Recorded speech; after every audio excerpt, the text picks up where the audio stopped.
Assalamualaikum warahmatullahi wabarakatuh. Perkenalkan, nama saya Muhammad Firmansyah dengan NIM 2362566. Perkenalkan, nama saya Muhammad Junardi, NIM 2362589. Ya, di sini kami mengambil topik yaitu tingkat kenyamanan mahasiswa terhadap ruangan pembelajaran. Di sini kami mengambil topik karena kenyamanan ruangan belajar memiliki pengaruh langsung terhadap konsentrasi, motivasi, dan efektivitas proses belajar mahasiswa. Ruangan yang tidak nyaman dapat mengganggu fokus dan menurunkan kualitas pembelajaran. Selain itu, sering menjadi fokus utama kenyamanan fisik mahasiswa masih sering terabaikan. Melalui penelitian ini, diharapkan dapat memberikan gambaran yang jelas mengenai kondisi ruangan belajar saat ini, sehingga pihak kampus dapat melakukan evaluasi perbaikan. Baiklah, di sini saya akan membahas di bab 2 yaitu metode penelitiannya. Di sini bagian A, teknik pengumpulan data. Di bagian ini, penelitian ini menggunakan pendekatan kuantitatif dengan metode deskriptif survei. Pendekatan kuantitatif dipilih karena fokus penelitian adalah mengukur tingkat kenyamanan mahasiswa terhadap ruangan pembelajaran melalui data numerik yang dianalisis secara statistik. Mode deskriptif ini digunakan untuk menggambarkan dan menjelaskan kondisi kenyamanan ruang pembelajaran sebagaimana adanya, tanpa melakukan manipulasi terhadap variabel-variabel penelitian.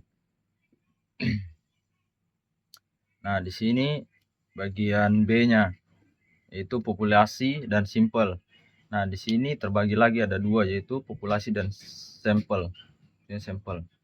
Nah, di bagian pertama ini populasi itu di dalam penelitian ini adalah sebuah mahasiswa program studi informatika UIN atau Karama Palu yang sedang aktif dalam mengikuti perkuliahan di ruangan pembelajaran kampus.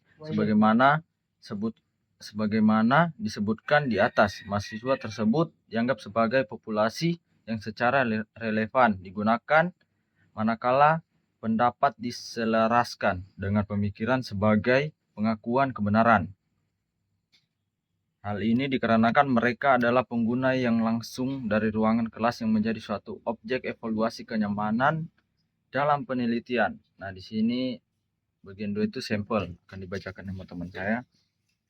Di sini kita mengambil itu sampel minimal terdapat 40 orang responden mahasiswa sebagai sampel penelitian yang berasal dari populasi secara random tanpa memperhatikan tingkat semester atau jenjang, bagaimana yang ditunjukkan pada formula data yang kami buat di Google Forum itu sebanyak 20 responden.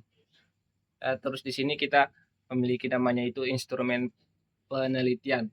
Di sini kita menggunakan petunjuk pengisian itu pada angket ini. Ini terdapat pertanyaan yang berkaitan dengan kenyamanan kampus pembelajaran di UIN Dato Karama Palu.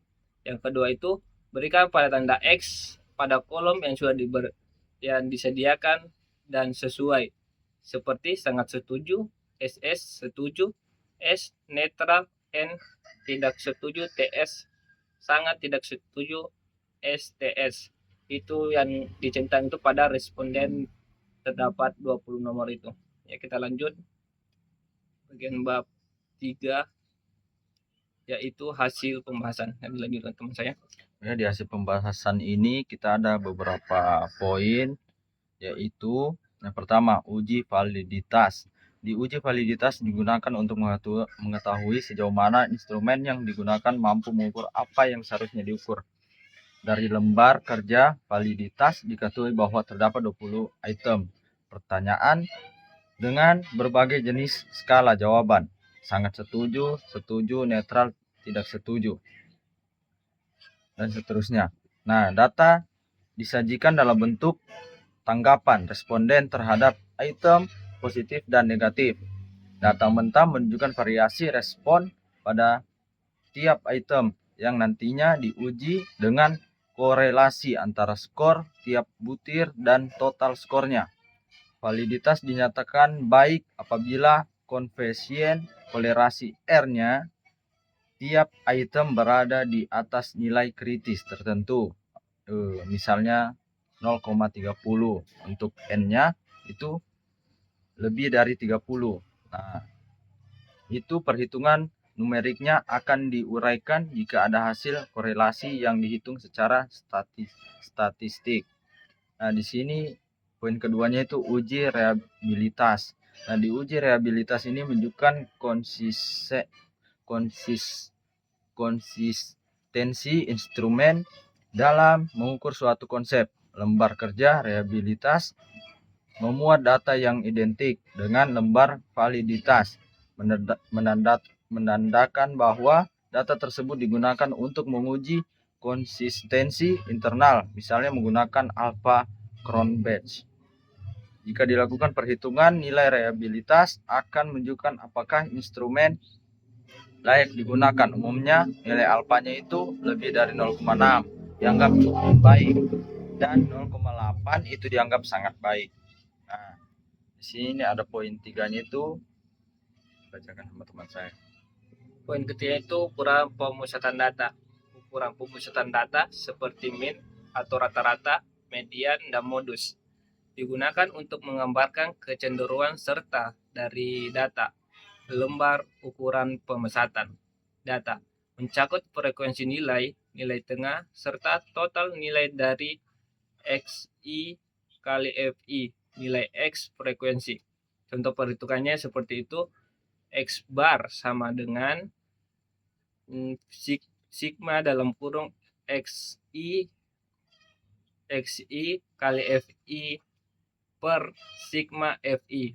Dari data yang tersedia, jika kita jumlahkan nilai XI dikali FI dan dibagi dengan total frekuensi, maka akan didapatkan nilai rata-ratanya.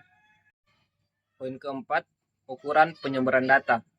Ukuran penyebaran data seperti jangkauan, simpan baku, standard definition, dan varians mengukur sejauh mana data tersebar dari nilai pusatnya.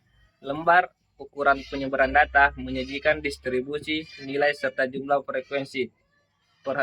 Perhitungan simpan baku dapat dilakukan dengan rumus S sama dengan akar sigma XI dikurang X bar akar 2 per N dikurang 1. Inilah memberi gambar apakah data homogen atau heterogen.